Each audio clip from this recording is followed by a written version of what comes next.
चिपकारा TV से आप समझ लो, जिनको हम पिछड़ा वर्ग और छोटी जाति से संबोधन करते हैं, 64% योगी बाबा को दिए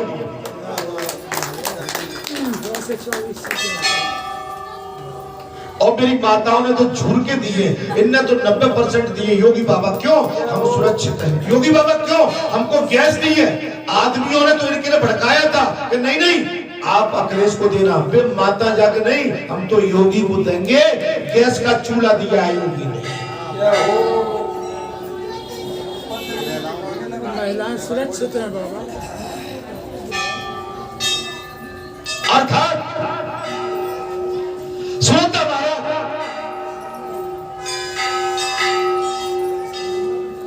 क्षीर सागर में मछली मोड़ रहकर कथा की ओर आते हैं।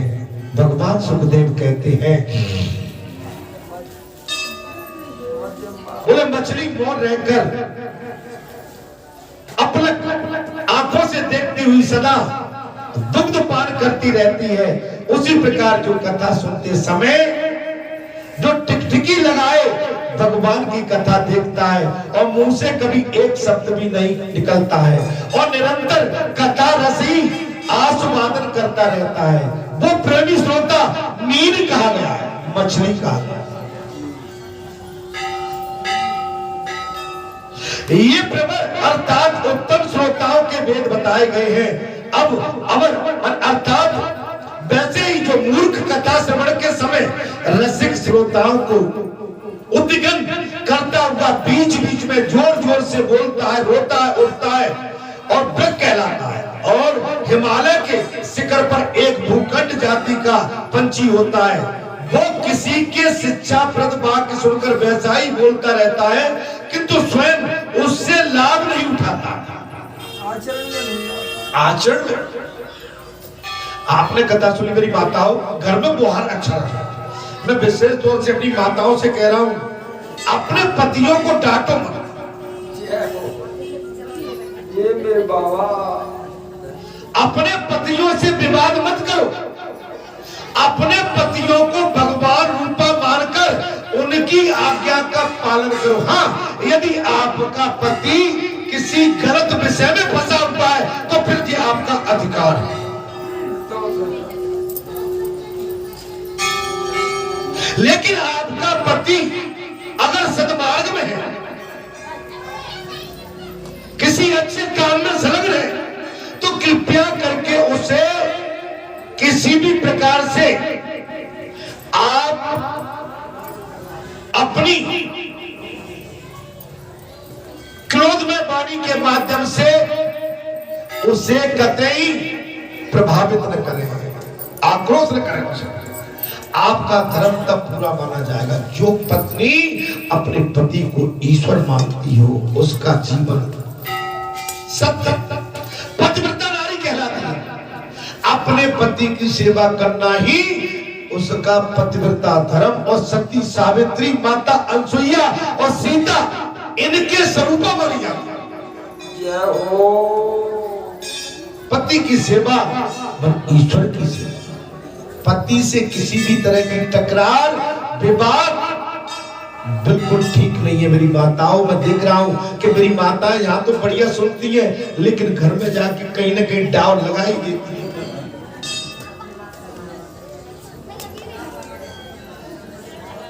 नहीं, मैं सबके लिए नहीं कह रहा हूं। अगर ऐसा कहीं होता हो तब मैं किसी पर आक्षेप नहीं लगा रहा।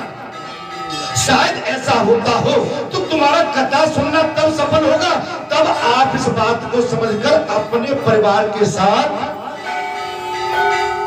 अपने सगे संबंधियों के साथ मिठासपूर्ण वातावरण रखेंगे। तब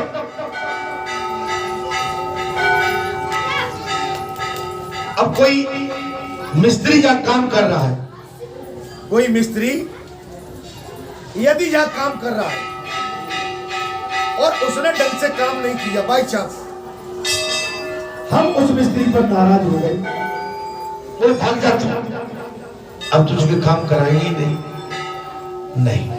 भाई मिस्त्री है, कारीगर है, काम बिगड़ते भी है और संभलते भी है।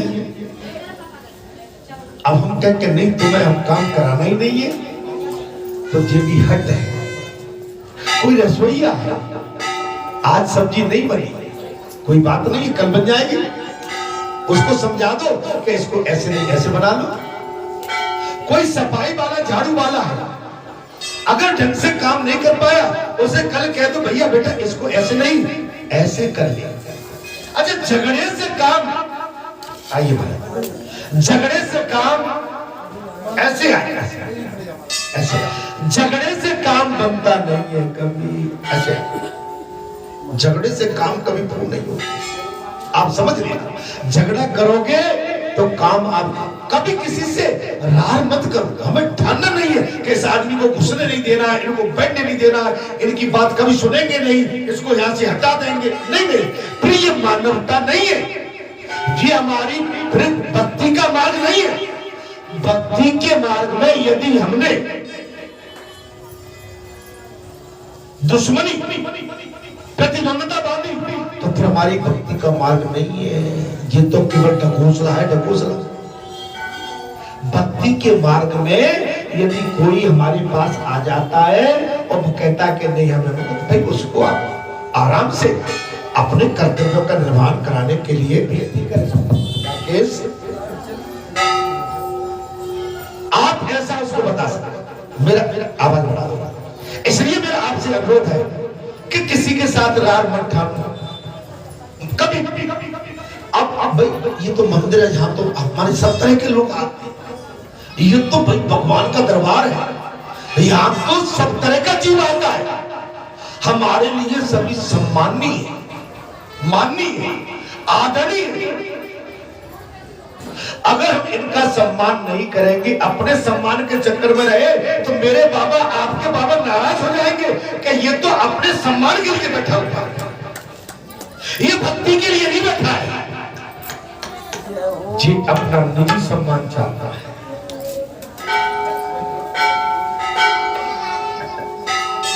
अर्थात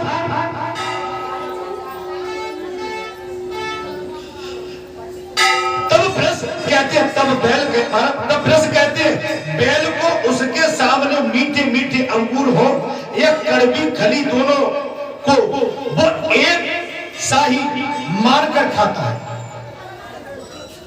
वो एक जैसा ही मारता है। बैठिए, आप बैल को देखिए, बैल को चाहे आप मीठे अंगूर रख दो और चाहे बाट बनौला खली रख दो, वो तो एक ही रूप में स्वीकार करेगा, एक ही रूप। उसी प्रकार जो सुनी हुई सभी बातें ग्रहण करता है, पर सार और असार वस्तु का विचार करने में उसकी वृद्धि अंधी होती है, असमर्थ होती है। ऐसा श्रोता ब्रश कहलाता है, माने बैल के समान कहलाता। अच्छी बात को नहीं सुनना, अच्छी बात को ग्रहण नहीं करना, उसके लिए संसार का वातावरण और कथा एक जैसे। बात ध्यान ये आती है, चाहे संसार का वातावरण हो या भगवत कथा हो, उसके लिए दोनों एक ही रूपा है, एक ही रूपा है, कोई अंतर नहीं।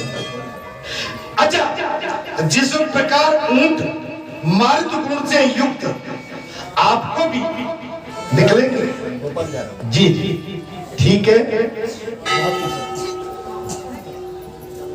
उड़ता में ले ले,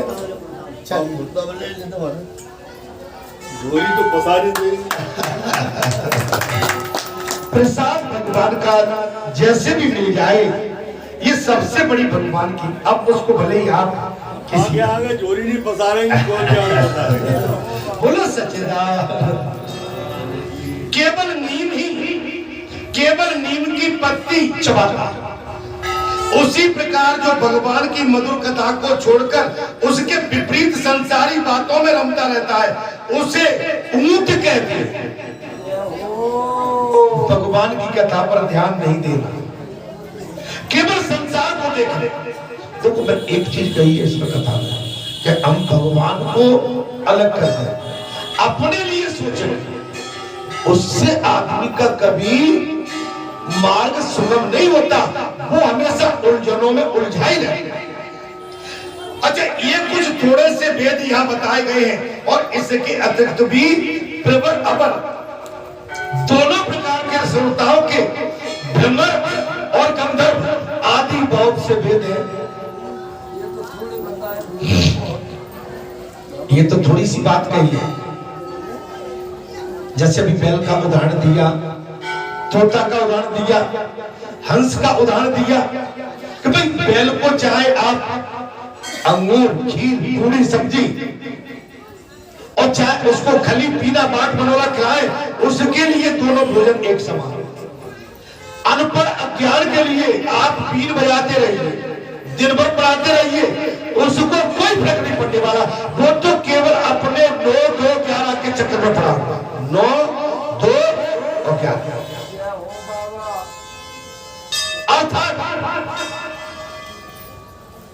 श्रोताओं के भ्रमर और गंधर्व आदि बहुत से वेद हैं। तब सूत जी कहते हैं इन सब वेदों को उन श्रोताओं के स्वाभाविक आचार व्यवहार से परखना चाहिए।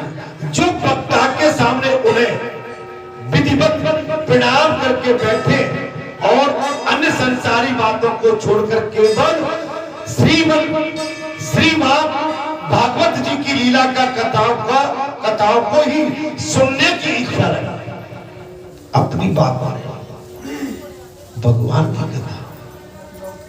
पर संसार का उदाहरण संसार के भी दिए जाते हैं, लेकिन आप अगर उस पर चले जाएंगे तो आपकी कथा छूट जाएगी। आप एक हंस की तरह आप दूध को पियो और पानी भरे संसार के वातावरण को अलग छूट,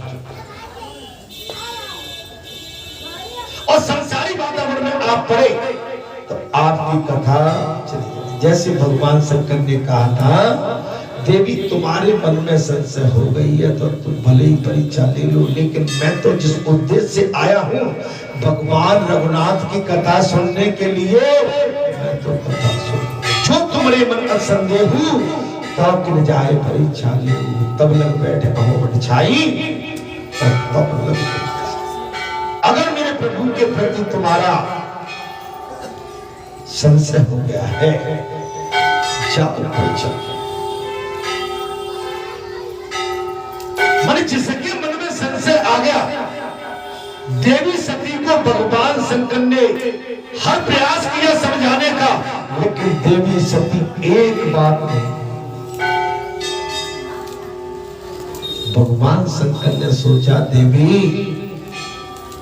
मैं तुमको फिर सचेत करता हूं, एक काम करना, तुम्हारे मन में मेरे इष्ट भगवान राम की परीक्षा लेने का अगर कुछ मन में हो ही गया है तो तुम एक काम करना। क्या?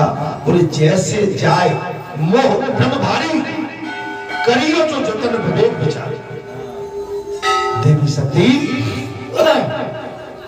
अगर मेरे इष्ट के प्रति तुम्हारे मन में भ्रम पैदा हो गया है तो विवेक से काम ले। फिर सचेत कर दिया भगवान शंकर ने, जैसे जाए मोह भ्रम भारी और करियो जो जतन विवेक विचारी, चली सती शिव आयुष पाई और करे विचार। सती पहुंच गई भगवान की परीक्षा लेने के लिए। भगवान लीला कर रहे थे, सीता माता के विरह में आगे रो रहे थे। वन जंगल, तितली, पशु पक्षी, हिरण हिरणी सबसे पूछ रहे थे, मेरी सीता आप जैसी थी, आप जैसी लगती थी, मेरी वैदेही जानकी को क्या आपने देखा है? फिर तो सती के मन में और शंका हो गई कि ये तो पागल हो गया है। भगवान शंकर तो कहते थे कि जी ब्रह्म है, विष्णु अवतार राम है, लेकिन ये तो पागल हो गया है। अब क्या था? एक पंथ दो काज। उसी समय सती ने सीता रूप धारण करके और मार्ग में प्रकट हो गई। सीता का रूप धारण करके मार्ग पर प्रकट होना माने भगवान राम की परीक्षा लेना। भगवान के पास तो बाद में जाएंगी। लक्ष्मण देखो मां का बेसा चकित भय ब्रह्म हृदय विशेष कहीं न सकत को चुकत गंभीरा और प्रभु प्रभाव जानत मन धीरा। लक्ष्मण जी ने जब माता सती का स्वरूप सीता के रूप में देखा तो अचंभित हो गए। वो कुछ बोल नहीं पा रहे। क्या वो भगवान के प्रभाव को जानते थे लक्ष्मण। लक्ष्मण भगवान के प्रभाव को जानते थे। आप कहेंगे कि महाराज जी तो उस कथा को बार बार कहते हैं, बात इसमें ऐसी आ गई है तो मुझे उदाहरण देना ही पड़ेगा। अर्थात लक्ष्मण संकोच में पड़ गए, अचंभे में पड़ गए कि देवी सती ने सीता मैया का रूप धारण करके ये क्या करना। अब देखिए तेई अवसर भंजन में भारा हर रघुवंश लीन अवतारा पिता बचन तजराज उदासी और दंड कंपन विचरत अविनाश। वो राम जिनकी परीक्षा लेने के लिए देवी सती आतुर है, व्याकुल है। वो विष्णु अवतार राम अपने पिता श्री दशरथ माता कैकेयी के वचनों को साकार और सिद्ध करने के लिए वन वन भटक रहे मानुष रूप धर के। जैसे ही सती सीता स्वरूप में भगवान राम के सन्मुख प्रकट हुई, हाथ पान प्रभु कीन प्रणामू और पिता समेत लीन नामू कई बहुर कहा पे सके तू विपिन अकेल फेंक गई।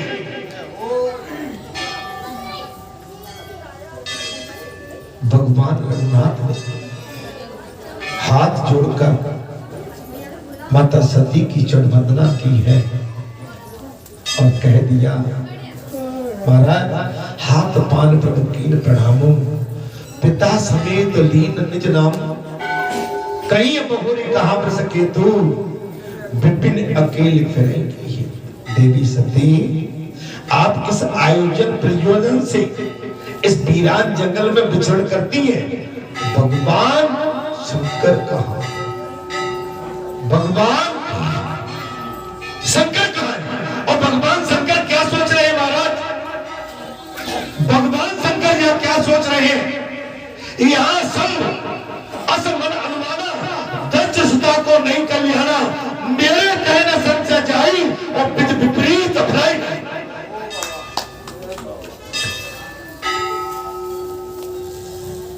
भगवान शंकर क्या सोच रहे हैं, यहां सब असमन अनुमाना दक्ष सुता को नहीं कल्याणा मेरे कहने संशय जाई विपरीत भलाई नहीं। देवी सती को समझाने का बहुत प्रयास किया, मुझे लगता है कि कुछ अनर्थ होने वाला है।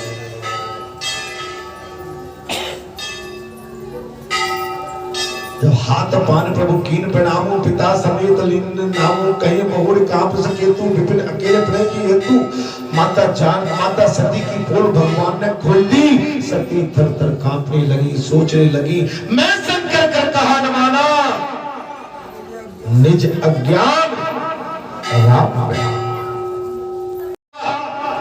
और उपजा उतार मेरा स्वयं का अज्ञान मेरे पति देव भगवान के आराध्य रघुनाथ पे आ गया, ये तो अनर्थ हो गया। मैं अपने भगवान शंकर को क्या जवाब दूंगी जाकर।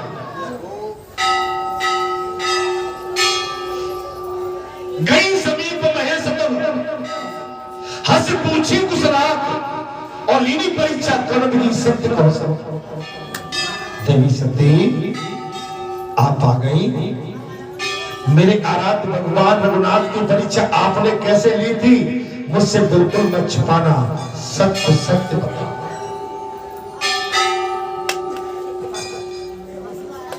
त्रिया चरित्रम पुरुष में भाग्य, त्रिया के चरित्र और पुरुष के भाग्य को कोई नहीं जानता। देवी सती भगवान राम का वो स्वरूप देखकर महाराज भयभीत हो गई। क्या कौन सा सबक देखा था महाराज? जहां चितवा तो प्रभु आसीना, सेवई सिद्ध मुनीस प्रवीणा, फिर चितवा पाछे प्रभु देखा और सहित मनुष्य सुंदर बेसा। सती ने वो चित्र देख लिया कि जिस सीता के लिए राम रो रहे थे, वो सीता जब मैंने पीछे देखा, राम लक्ष्मण के बीच में खड़ी होती है। और क्या देखती है? जा चितवता प्रभु आसीना और सेवई सिद्ध मुनीस प्रवीणा। और क्या देखती है? जब ऊपर देखा, ब्रह्मांड में देखा, राम लखन सीता शेष नागर किन्नर सिद्ध। और क्या देखती है?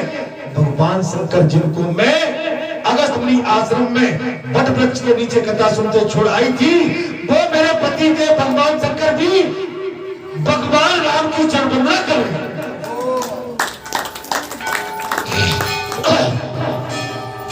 भयभीत हो गई। सती देख रघुवीर प्रभाव और भयवश संसन कीन दुराऊ और कचिन परिचालिए गुसाई और कीन प्रणाम तुम्हारी।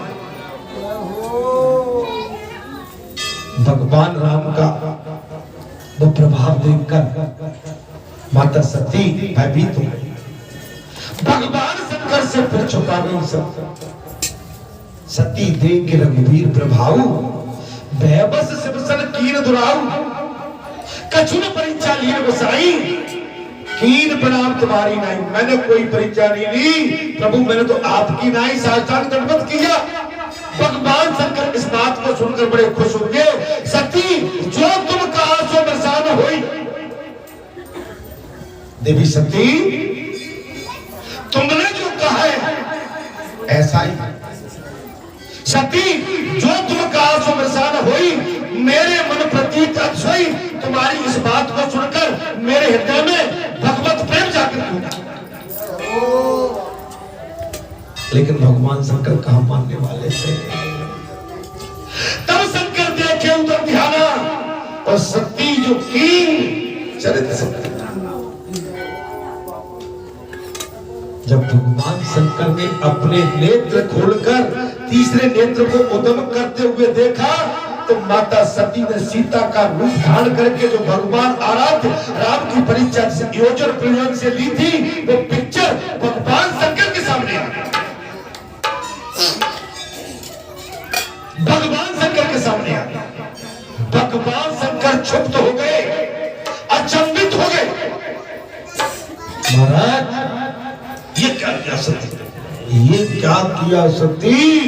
मेरे आराध्य रघुनाथ की परीक्षा तुमने देवी सीता का रूप धारण करके ले ली। अनर्थ कर दिया देवी, अनर्थ कर दिया। मैं इसी समय तुम्हारा त्याग करता हूं, क्योंकि आज तुमने सीता का रूप, माता देवी सीता का रूप धारण करके अपने शरीर में जो उनकी प्रतिमा प्रकट की है, आज से तुमने मेरी माता के समान त्याग कर दिया और कह दिया अब जो करो सती सर प्रीति मिटे भगत पथ होए। आज भी मैं सती से अपनी पत्नी के रूप में, पत्नी व्रता धर्म के रूप में प्रेम करूंगा।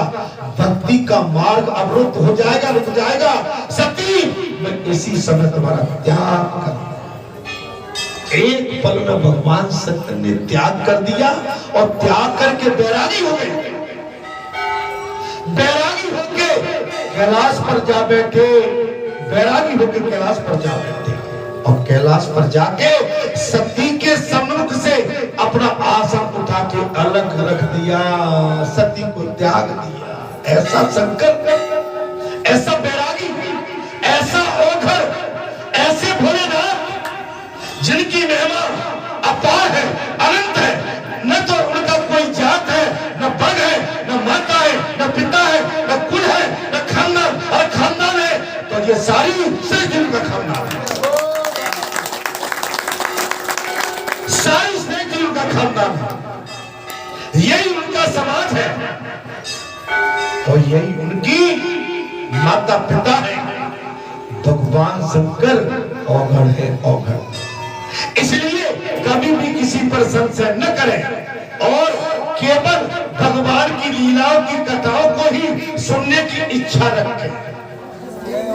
कथा में ये बात आती है कि केवल भगवान की लीलाओं को ही आप श्रवण पान करें और संसार की वृत्ति से हमेशा दूर रहें। समझ में अत्यंत कुशल हो, नम्र हो, हाथ जोड़े रहे, हाथ जोड़े। मैंने कहा ना, आवत ही हंसे नहीं, नैनन नहीं सने, तुलसी बान बैठिए कंचन वर्षे में।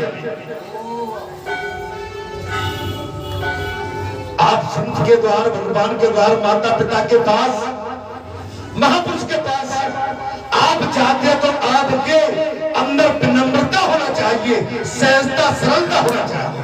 आप अपने कद को अपने माता पिता, अपने बड़े बूढ़े या महापुरुष, इनसे ऊपर बनवा, ऐसा शरणागत साष्टांग दंड करें, साष्टांग दंड कीजिए। महाराज ऐसे ही श्रोताओं को वक्ता लोग उत्तम श्रोता कहते हैं। श्रोता कैसा हो? राम नाम लड्डू, गोपाल नाम खीर और कृष्ण नाम मिश्री घोर। श्रोता बन के आए हो, शरणागत होके आए हो, याचक बन के आए हो, वचन देता हूं क्या झोली भर के ले जाओगे। अगर स्वामित्व लेके आए हो, बड़े बन के आए हो, तो खाली हाथ लौट जाओ।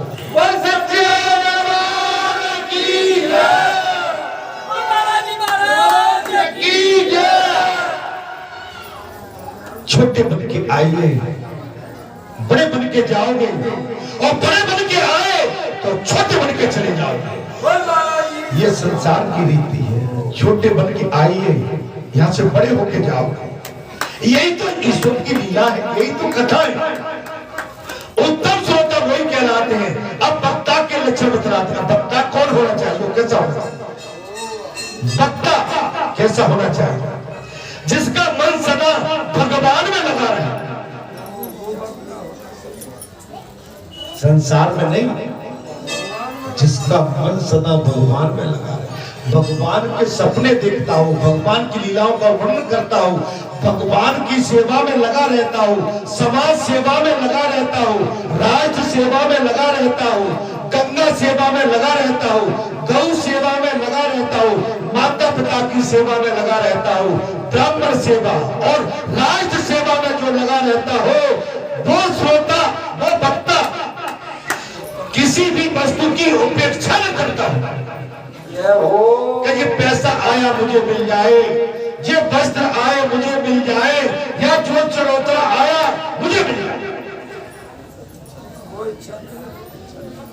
मैंने कुछ गलत तो नहीं कह दिया, कथा जो कहती है मैं उसका स्वरूप बता रहा हूं। अभी मेरी माते सुरई आई थी यहाँ पर, प्रज्ञा जी, प्रिया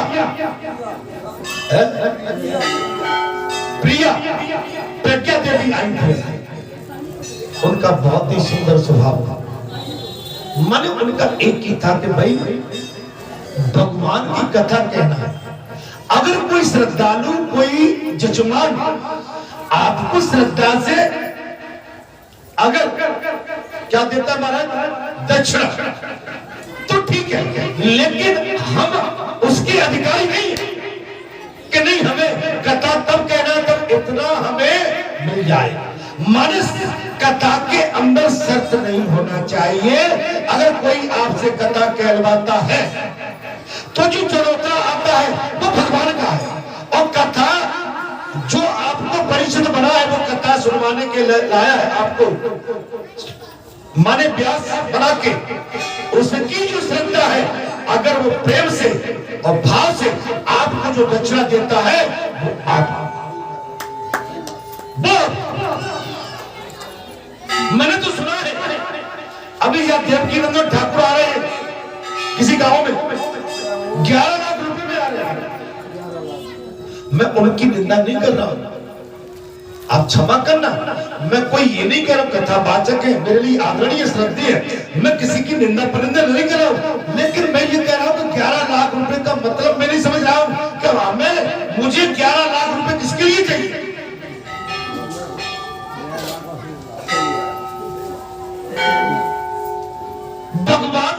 ज्ञान दिया, ध्यान दिया, बुद्धि दी, मुझे योग बनाया, तो मैं तो अपने इस ज्ञान को भी न मानूं। राम रसायन तुम्हारे पासा, सदा रहो रघुपति के दासा।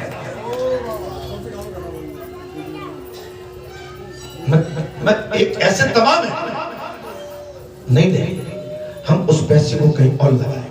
जैसे मैं आज कह रहा हूं, अभी इस आश्रम में बाबा का अभी विस्तार हो रहा है।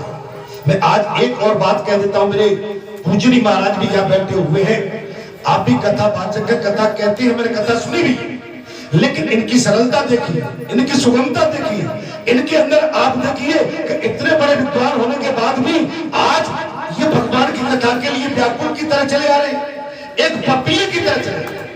ये इनकी मानता है।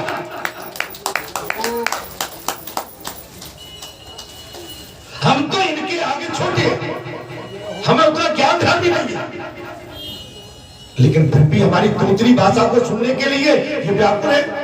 तो मैं तो कहूंगा ऐसे माता पिता में चाहिए जो अपने पुत्रों की, अपने सेवकों की तोतली भाषा को कथा को सुनने के लिए आते हैं, हमें और आनंद आता है। आप मेरे पूछ नहीं है।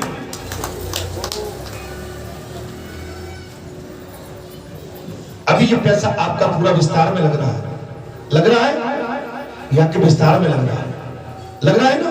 जब यहाँ का विस्तार पूरा हो जाएगा, अभी कई सीमा है चल रहा है, मैं आज एक वचन और दे देता हूँ। अगर मेरी मिट्टी मेरे साथ अगर कुछ लंबे समय तक चलती रही तो वचन देता हूँ कि इसके पश्चात मुझे ध्यान लगेगा कि किस आश्रम में मुझे कहाँ सहयोग करना है, तो मैं यहाँ से सहयोग करता रहूंगा।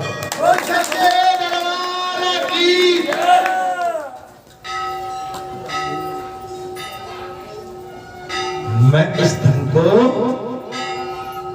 ऐसा नहीं कि किसी तिजोरी में बंद कराता हूं।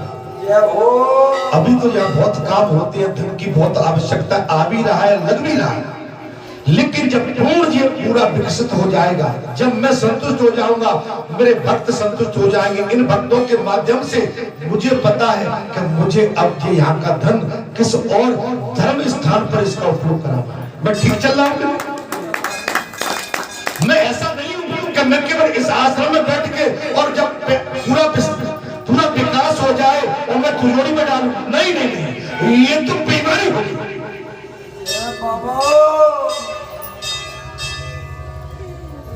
और मेरे लिए तो सारी भूमि गोपाल की, मैं तो फक्कर हूं, मैं तो फक्कर हूं। मेरी बात को आप समझ नहीं रहे हो, शायद गहराई से मैं जो कहना चाहता हूं। और अपने लिए कपड़े पहने तो क्या बात है, जब कुछ मिल गया तो दूसरे के लिए भी कपड़े बनवा के पहना दिए तो बहुत बड़ी बात है। अपना पेट भर के और डकार खट्टी मीठी लेने लगे तो क्या बात है, जब किसी का खाली पेट है, अगर उसके पेट में भोजन पहुंच जाए और उसकी डकार निकल जाए तो बहुत बड़ी बात है।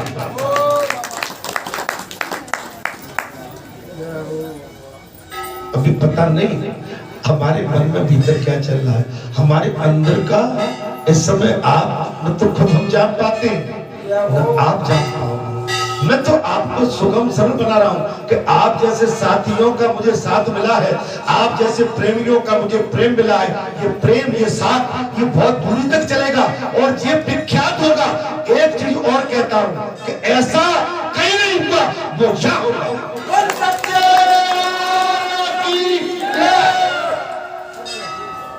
आज तक मुझे बता दो, ऐसा कौन सा आश्रम है जिसने अपने आश्रम के बाद किसी दूसरे आश्रम में जाके सहयोग कर दिया हो। मैं कोई बड़ी बात नहीं कह रहा हूं, जी मेरा प्रण, जब तक ये मिट्टी मेरे साथ है तब तक ये दास आपकी सेवा किसी न किसी रूप में करता है।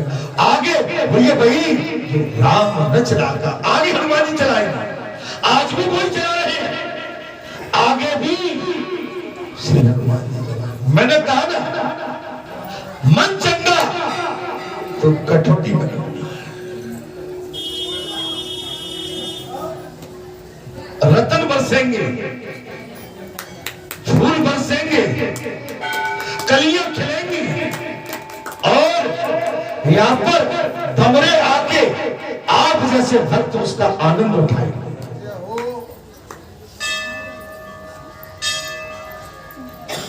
अपने लिए दुनिया जीती है, जीना है तो अपने समाज के लिए, राष्ट्र के लिए, देश के लिए, उसके लिए जीना है। कई बातें आ रही हैं, अभी तो केवल प्रांगण है, अभी तो हनुमान जयंती का महापर्व और माता भगवती का भी प्राण प्रतिष्ठा होना है महाराज, ये भी चली रहा है। यहाँ पर ऐसा सबका भाव दौड़ रहा है कि गंगा दशहरे के आसपास या गंगा दशहरे के दिन शायद भगवती की प्राण प्रतिष्ठा हो सके, ऐसा विचार विमर्श चल रहा है। आप सब सच्चे सावधान, अभी से मंगल गीत गाओ, अभी से लग जाओ कि आपके क्षेत्र में, आपकी दुनिया में, आपके राष्ट्र में माँ भगवती की प्राण प्रतिष्ठा होने जा रही है। हनुमान जयंती का महापर्व आ रहा है। अपने घर में जैसे आप हल्दी फूटती है, बतैया लेते हो, लगन आती है, आपकी चिट्ठी आती है, ऐसे ही सब आगे आ जा तो कुछ अच्छे अच्छे मधुर मधुर गीत सवेरे जब चकिया पीसती हो तब गा दिया करो, मेरे बालाजी का कल्याण हो।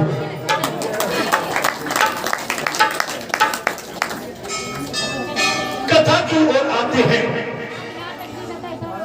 ऐसे ही श्रोता वक्ता लोग उत्तम श्रोता कहलाते हैं। अब वक्ता के लक्षण बताते हैं, जिसका मन सदा भगवान में लगा रहे, जिसे किसी भी वस्तु की अपेक्षा न हो, जो सबका सहृदय और दोनों और तीनों पर दया करने वाला हो, तथा अनेकों युक्तियों से तत्व का बोध करा देने में चतुर हो, उसी वक्ता को मुनि लोग भी सम्मान करते हैं। सभी बात चूल्हे से, चकिया से, चकिया के डांड से, गोबर से, सबसे सेवा, माता पिता कैसे, बहू बेटी, समाज, ये सबसे जो ज्ञान कराया, रोड पे कैसे चलना है, बहू घर में आ जाए तो ससुर को कैसे घर से बाहर चले जाना। जय हो बाबा। लेकिन आजकल के ससुर मान नहीं रहे, मैं समझ आ रहा हूँ। अरे अब तो बहू आ गई, इतना सुंदर स्थान बन गया, यहाँ सोने में क्या दिक्कत है। दोपहरिया में दिन भर सवेरे निकलो और शाम की आरती करके भले फिर पहुंच जाओ और जाकर चौखट पर फोटो कर दो, वो कहेंगे आग और ठुकरा।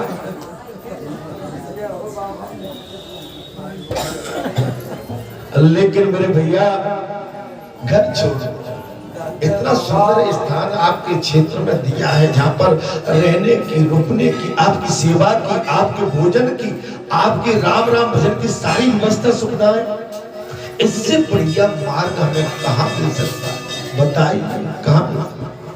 अच्छा, तुम माताओं के चक्कर में रहोगे तो ये तो नमक मिर्ची दिन भर, इनका गरम मसाला, मिर्ची, हल्दी, धनिया, पुदीना, तुअर की दाल, कई तरह, आलू की सब्जी, बैगन, पूरा बाजार से जाके रखती है। उनको कब कहाँ किस में डाल देनी है, हमारे फूंक मार देनी है।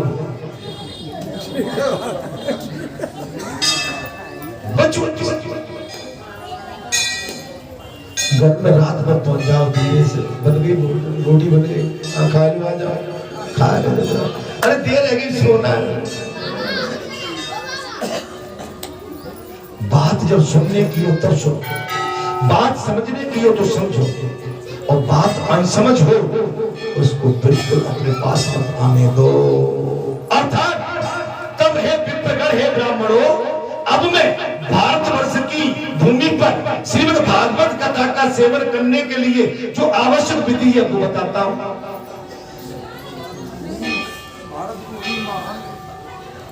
सूत जी ने कहा, है ब्राह्मणों, अब मैं भारतवर्ष की भूमि पर श्रीमद् भागवत कथा का सेवन करने के लिए जो आवश्यक विधि है उसे बतलाता हूं, आप कृपया करके सुने। इस विधि के पालन से श्रोता की सुख परंपरा का विस्तार होता है। श्रीमद् भागवत कथा का सेवन 4 प्रकार का है: सात्विक, राजस, तामस और निर्गुण।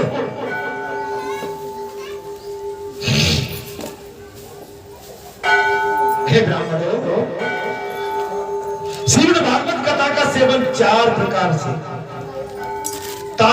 सात्विक, राजस, तामस और निर्गुण, और जिसमें यज्ञ की भांति तैयारी की गई हो तो बहुत सी पूजा सामग्रियों के कारण जो अत्यंत शोभा संपन्न दिखाई दे रहा हो, उससे बड़े ही परिश्रम से बहुत उतावली के साथ 7 दिनों में ही जिसकी समाप्ति की जाए वो प्रसन्नता पूर्वक किया हुआ श्रीमद् भागवत का सेवन राजस है।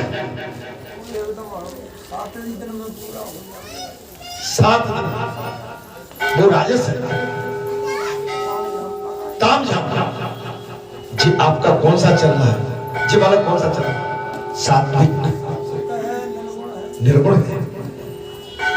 इसमें टाइम लिमिट नहीं है जी, अनलिमिट है जी, तो धारावाहिक है जी, तो अनंत है, अथाह है।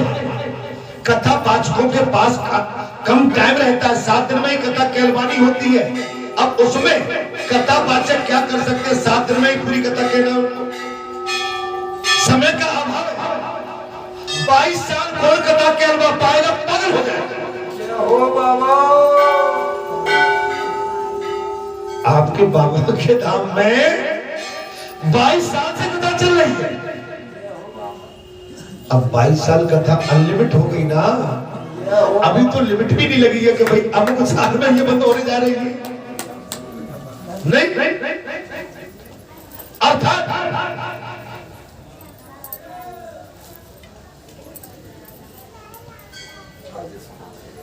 पूजा सामग्री के कारण जो अत्यंत शोभा संपन्न दिखाई दे रहा हो, उससे बड़े ही परिश्रम से बहुत उतावले के साथ 7 दिनों में ही जिसकी समाप्ति की जाए वो प्रसन्नता पूर्वक किया हुआ श्रीमद् भागवत का सेवन राजस है। हे ब्राह्मणों, 1 या 2 महीने में धीरे धीरे कथा के रस का आस्वादन करते हुए बिना परिश्रम के जो श्रवण होता है वो पूर्णतः आनंद को बढ़ाने वाला सात्विक कथा।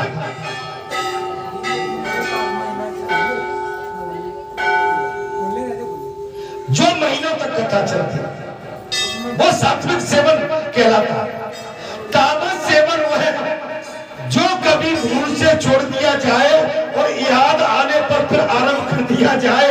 इस प्रकार वर्ष तक आलस्य और अश्रद्धा के साथ चलाया जाए। ये तामस सेवन भी न करने की अपेक्षा अच्छा तो है कि सुखी देने वाला है। जब वर्ष, महीने और दिनों में नियम का आग्रह छोड़कर सदा ही प्रेम और भक्ति के साथ श्रवण किया जाए तब सेवन निर्गुण माना है। अनलिमिटेड कथा चलती रहे और कभी छोड़ दी, कभी चालू कर दी, वो तामस।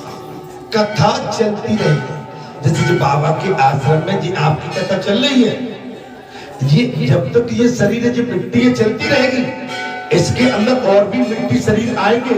अगर वो उस पन्न को पकड़ जाएंगे तो ये कथा अथाह अनंत हो जाएगी।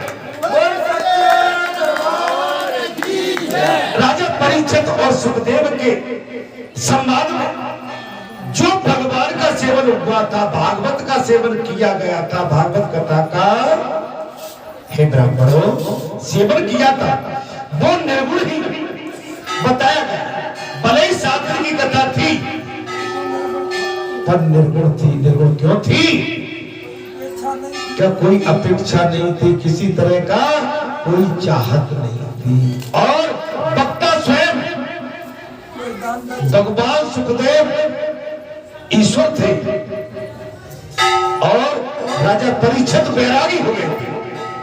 कोई इच्छा नहीं है। जैसे कथा के लिए जी आपके मानिए व्यास जी बैठे, जे कह के नहीं मुझे तो 11 लाख चाहिए, तो ये कथा राजस्व हो जाएगी।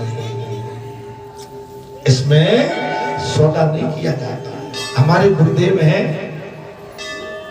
कथा के लिए जब आए थे 7 दिन के लिए, तो जब मुझे विदा करनी थी महाराज, 11 दिन का यज्ञ संपन्न हो गया। 7 दिन गुरुजी उसी मकान में रुके थे जो उनका है गुरुदेव का। मैं तो वहां का पहरेदार हूं, ऐसा मान लीजिए सिंह को। 7 दिन रुके, जब उनकी विदाई करने के लिए मैं पहुंचा, यहाँ पर यज्ञ चल रहा था, उनको जाना था ट्रेन से, 2-2:30-3 बजे की ट्रेन थी। उस समय गर्मी थी, भरी दोपहरिया में, एक तो मेरा निकलना मुश्किल हो गया था, मैं छपते छपाते निकल पाया यहाँ से। जनता घेर में। अरे भाई भूपेन जी तुम क्यों आ गए, इतना बढ़िया कार्यक्रम चल रहा है, तुम्हें नहीं आना था। महाराज प्रभु, जो गुरु घर से विदा लेता है, जब किसी स्थान से विदा लेता है, उसके शिष्य का कर्तव्य बनता है उसकी विदाई, उसके चरणों का आशीर्वाद लेकर उसकी विदाई करें।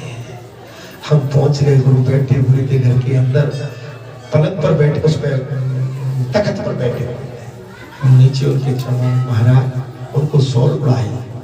अब मैं कुछ दक्षिणा लेके डरा डरा मैं, अरे नहीं नहीं, तुम मेरे शिष्य हो गए हो भूपेन, तुम मेरे शिष्य बन चुके हो, तुमसे मुझे कुछ भी नहीं चाहिए। मैंने महाराज ठीक है, मैंने आपकी बात स्वीकार कर लिया, लेकिन शिष्य का भी कर्तव्य होता है कि कुछ न कुछ तो, चूंकि आपकी विदाई का अधिकार मुझे बनता है, तो मैंने कपड़े में लिपेट के उनको थोड़ी विदाई दी, उनको बिठाला। महाराज गदगद हो गए थे।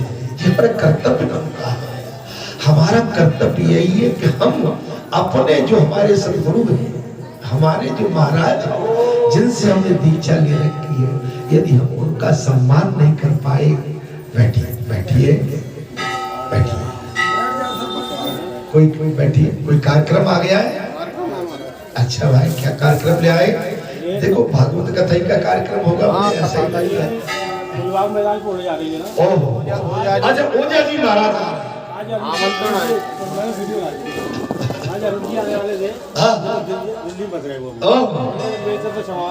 अच्छा 16 मार्च तक चलेगी ये, ठीक है, निश्चित हम आएंगे, ठीक है, यथास्थान सबको मिलेगा, सबको। अरे ऐसी नहीं, हम तो रजो में बैठी पहले आप बैठो, हम तो रज में बैठने वाले जीव मेरे भाई। अरे राम कथा में तो हम कहते हैं मिट्टी में धूल में बैठने वाले है ना महाराज। अगर भक्तों की रज हमें मिल जाए, हमारे सर पर चढ़ जाए, तो हमारा तो कायाकल्प और कल्याण हो जाता है, ठीक है। सरपंच साहब, हमें ये न्योता स्वीकार है। मैं डेली अचलेश्वर जाता हूँ, पहले यहाँ आने से पहले बहुत जल्दी, तो इनके बाद में बोर्ड लगा हुआ है, लेकिन मन में आ रही थी क्या मैं इनकी कथा में जा पाऊंगा? ये मेरे मन में चल रहा है, ये मेरे मन में चल रहा था, क्या मैं इनकी कथा में जा पाऊंगा? लेकिन हो गई कृपा राम की, भगवान की, कि आप स्वयं ऐसा नहीं है कि निमंत्रण मिला जब हम सोच रहे हैं, आपका निमंत्रण हमें स्वीकार है। हम लगा लेंगे, ठीक है। आपकी कथा, ये हमारे भक्त भैया श्रीमद् भागवत कथा ज्ञान यज्ञ बुधवार 9 मार्च बुधवार और 16 मार्च 22 तक विश्व विख्यात भागवताचार्य परम पूजनीय श्रद्धे रमेश भाई जी ओझा पधार रहे हैं, उनकी कथा फूलबाग में चलेगी, ठीक है। आप सभी, आपकी ओर से सादर आमंत्रित।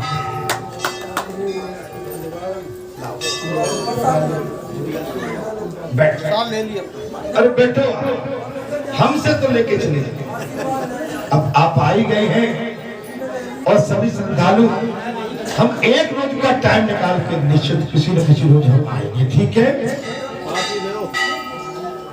किसी लीजिए, आप दोनों ही ले लो, आप बोलो भगवत भगवान की आपका कल्याण हो। और भाई भगवान को हम क्या दे सकते हैं, अपना भाव दे सकते हैं जी महाराज है। एक ही बात कहूंगा, न झटको आंख से आंसू, ये आंसू टूट जाएंगे, किसी का क्या बिगड़ेगा, ये मोती फूट जाएंगे। बोल सच्चे भगवान की जय, बोल भागवत भगवान की जय, बोल सच्चिदानंद भगवान की जय। अब आप कथा का प्रभाव जा नहीं सकते। देखिए भगवान का विस्तार कथा हमारे आदरणीय भैया मिश्रा साहब को हमारी तरफ से बिल्कुल कह देना आप, ठीक है? कथा का प्रभाव आप जान ही सकते। ये सब श्रद्धालु आस्था लेके आ गए। अब बालाजी ने कौन सा ऐसा जादू कर दिया कि महाराज इस समय पूरे शहर में घुस बैठे। आप देख सकते हैं हमारे भाग्य की बात है कि कथा में हमें पहुंचना है और कथा जहां भी मिले वहां इसका कृपा करके श्रवण पान करें। महाराज हम कथा की ओर चल रहे थे, शोभा संपन्न दिखाई दे रहा हो और बड़े ही परिश्रम से बहुत उतावले के साथ 7 दिनों की कथा हम सुनते हैं।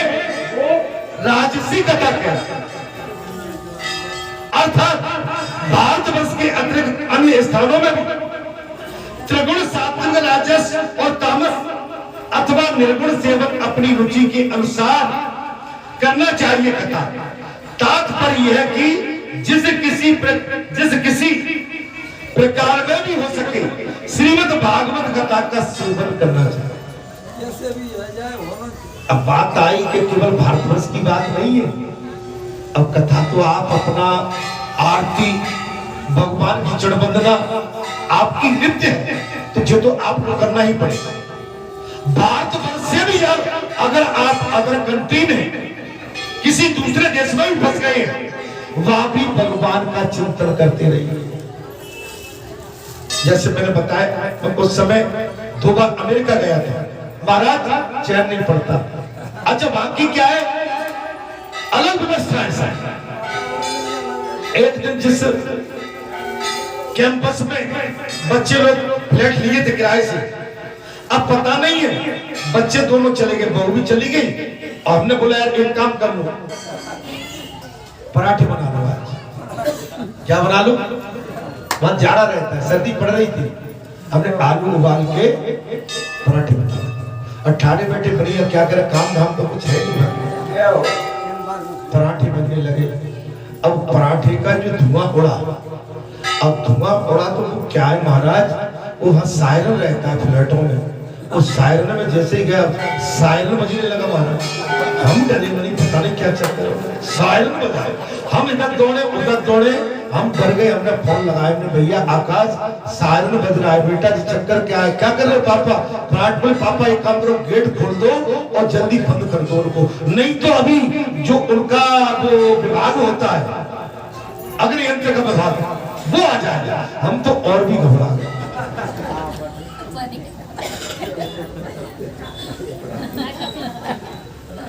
अब दीपक रखने का भी डर लगे। हमने महाराज एक दिन कहा भैया हनुमान जी का मंदिर कहीं हो तो ले चलो हमें। बोले पापा बहुत 125 किलोमीटर दूर, मैंने कुछ भी करो चाहे 150 हो चाहे 125 ले चलो। लेके गया बच्चे, हनुमान जी का मंदिर, शंकर भगवान का भी था, पर वहां क्या है कि विशाल नहीं, अपने छोटे जैसे कोई भगत है वो अपने छोटे सर, हमने भैया हमारे लिए आप ही हो प्रभु, हम तो जब चक्कर में फंस गए महाराज। जल्दी विदाई करें। आप अपने प्रियतम को, अपने ईश्वर को कहीं भी संसार में रहे उनको याद करते रहिए। जरूरी नहीं है महाराज पूजा नहीं कर पाते थे तो हम जैसे स्नान करते थे वहीं से हम अपनी आरती ओम जय जगदीश पूरी आरती ओम मतलब पूरा गणित पूरा, और जाके थोड़ा सा कुछ एक तस्वीर रख दी थी और आगे जाके हाथ जोड़ के जल धर के अलग करके और थोड़ा ऐसा वैसा करके बैठ जाते थे और बस महाराज बैठ के सीताराम से थोड़े टाइम मैंने आप अपनी ये आपका आहार है, ये आपकी नित्यक्रिया है, आप इससे बच नहीं सकते। आपकी आदत में जो आ गया श्रीमद् भागवत का सेवन, उसका सेवन करना ही चाहिए। अर्थात जो केवल श्रीकृष्ण लीलाओं में ही श्रवण कीर्तन एवं रसास्वादन के लिए लालायित रहते हैं और मोक्ष की भी इच्छा नहीं रखते हैं, उनका तो भगवत ही, उनका श्रीमद् भगवत ही धन है, तथा जो संसार के दुखों से घबराकर अपनी युक्ति चाहते हैं उनके लिए भी यही इस भव रोग की औषधि। अपना उद्धार चाहते हो, चौथेपन में आगे मेरे भाई आप जितने बैठे हैं यहाँ पर लोग बहुत कम है, लेकिन हम आप सब चौथेपन में बैठे हैं। हमारा तो केवल अब औषधि या आहार या जल या पानी या अन्न या जो कहे वायु, हमारा सब कुछ यही है, सब कुछ यही है। अतः इस कली काल में इसका प्रयत्न पूर्वक सेवन करना चाहिए। और इनके अतिरिक्त जो लोग विषय भोगों में ही परायण रहने वाले हैं, सांसारिक सुखों की ही जिन्हें सदा चाह रहती है, उनके लिए भी अब इस कलयुग में सामर्थ्य, धन और विधि विधान का ज्ञान न होने के कारण कर्म मार्ग आदि से मिलने वाली सिद्धियां दुर्लभ हो गई।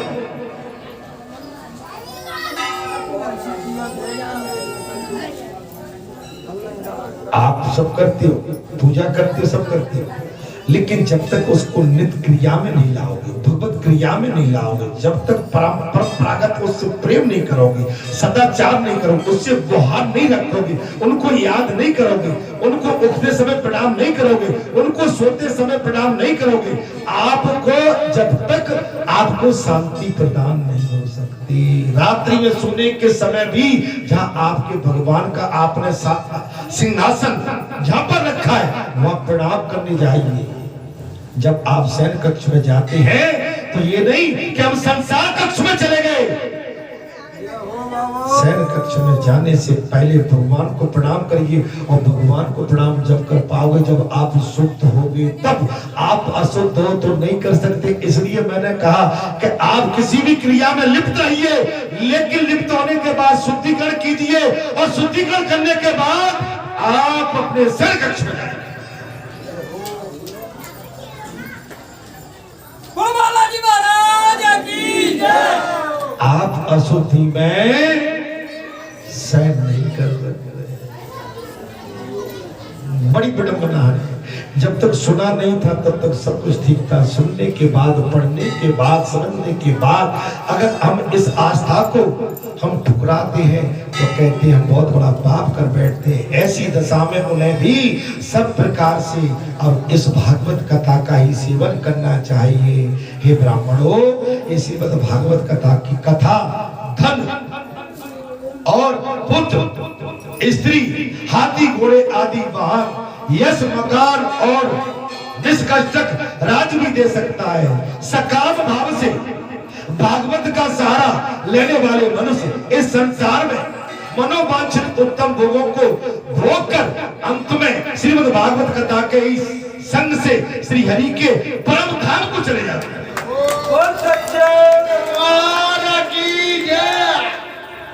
परम धाम।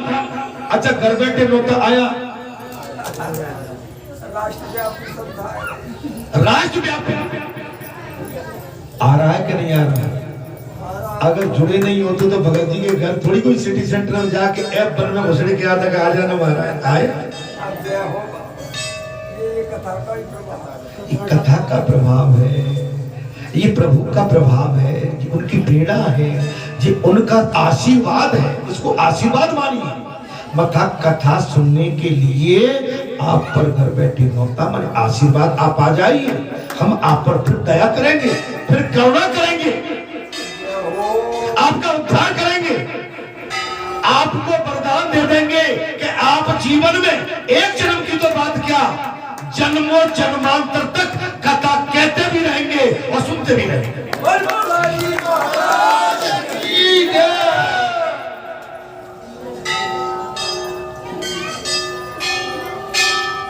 ईश्वर को से नौता आ गया। वो भगवती शक्ति स्वरूपा यहाँ चल के आ गई, भावुक हो गई, रोने लगी, हमको भी रुला दिया। महाराज चमत्कार हो गया। अभी इस बीच में आपने सुना होगा ईश्वर को पे एक बहुत बड़ी कथा, रामचंद्र कथा हो गई पूरी। माने 10-20 हजार भक्तों का आदान प्रदान और जंगल में मंगल हो गए, और कथा में बैठे थे 3-4-10 लोग थे, और कथा विराम हुई तो 15,000 हो गए।